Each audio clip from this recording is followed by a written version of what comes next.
Our faculty member is Annie Chang. She's career's blown up. She's in Taika Waititi's new series, Interior Chinatown, and she says, "Listen, we want to practice what it's like to have fun, not to not have fun."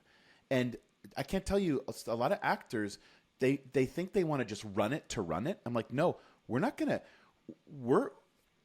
use the time to run something to run it. So I always say, if this isn't fun, if you're not having fun, if this feels effortful, you feel like you're playing an idea, not in an audition, or if you have to do it, just stop in your practice and let's regroup so you can practice what it's like to actually have fun.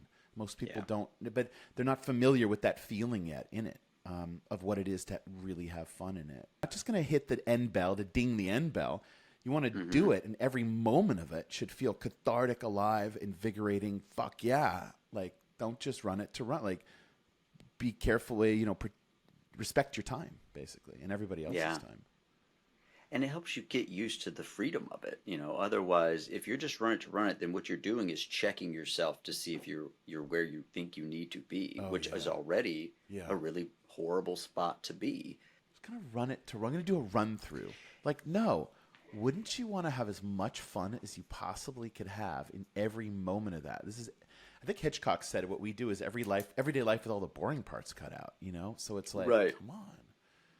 It's funny you brought that up, because one of the things I wanted to chat with you about was, since you met your wife kind of early on, and midway between the academia to the new version of what it became, I kind of want to jump into because no one really ever talks much about this, but how much your significant other affects this career and this life you have that you're doing.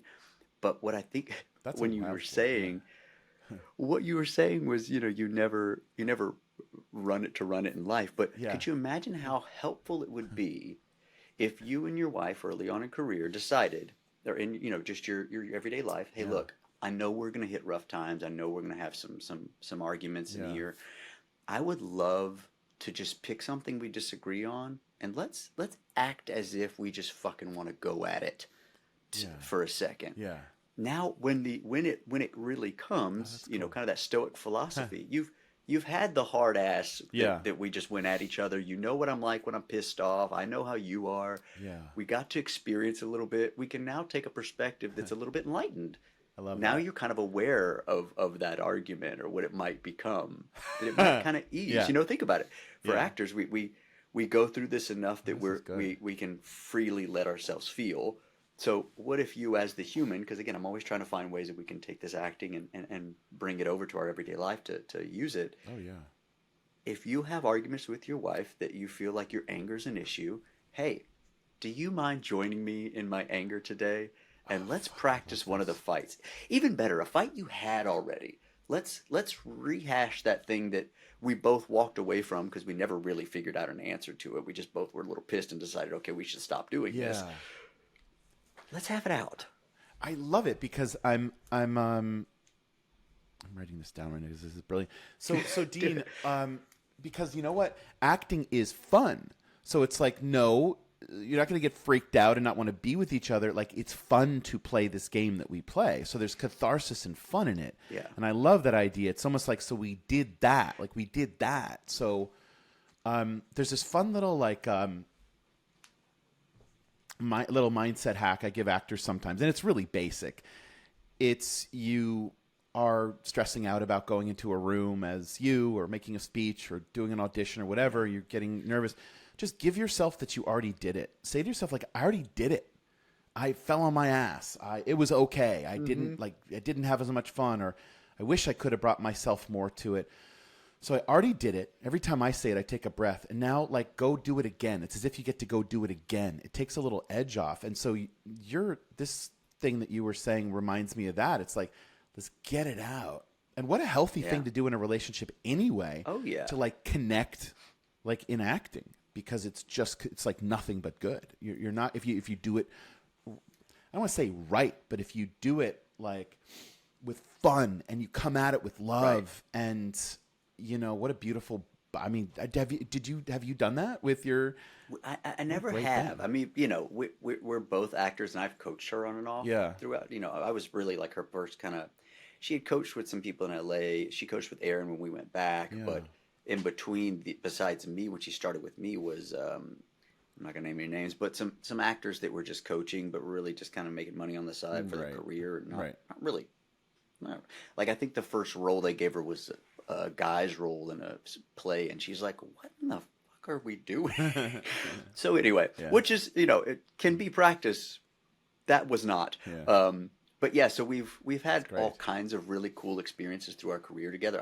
I have coached her in a sex scene, so that's great. That'd be a fun. We have experience. Yeah, that's wild.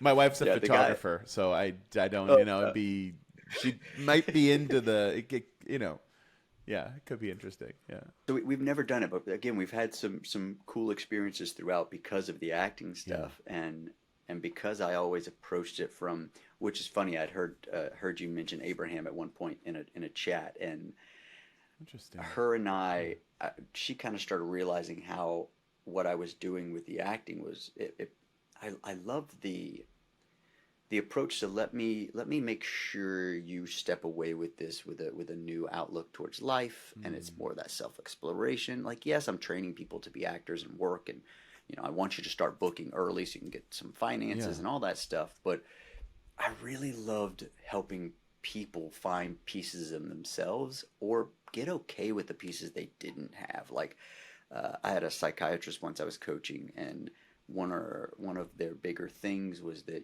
she didn't want to play stupid or funny characters because she's very young, or she looked very, very young. So she always had that thing she dealt with in her career was always people treating her like a kid, even though she's a doctor. And of course I was like, here's the stupidest scene I can find. Yeah, to break that idea of what that is. Oh my God, yeah. So I loved helping people get through things that they maybe had put to the side because they were like, no, that's just not me. What's not you? Yeah, that's beautiful. Everything is us. It's literally all us. Yes, it is. Yeah. You are all of it. Yes. Yeah. So I always loved that perspective, and so we got to do a lot of a really cool work, and I brought in this Eckhart Tolle thing, the Abraham Hicks ideas, that just a mixture of all kinds of worldly aspects that could really make this thing start going, wait, what the fuck? Yeah. Wait, what the fuck? I all I'm thinking is like, lucky her that she found you. Do you know what I mean? Like, because my gosh, like, yeah, that's beautiful. Yeah, I always think of what we're doing as like there's infinite versions of ourselves, and we're pulling it from the infinite. You can't see it at first, and you won't see it. No. We're yanking it right into the our apparent present right now, and it's right there. Yeah, it's like we're capable of relating and identifying with like an infinite amount. I mean, it's with everything. There was a mathematical statistic, and I don't remember what it was, but it was the percentage of chances that you most likely have molecules of you that were also in Shakespeare.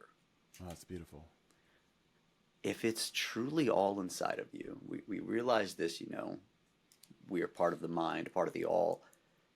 The work of you going to make this character is really more you starting to allow this character. Sure, we can go watch things and learn things and read stuff and hang out with people that are in that world to get our frequency going the right way. If I'm going to work on a lawyer, I might want to hang out with some of my friends that do that kind of legal work and hear the terminology. But you're not trying to make you that. No. You're trying to tap in or allow that piece to start kind of influencing and connecting, so that again, we're now giving you me that has gone through these things, and this is me if all those things were mine, that history. It's beautiful.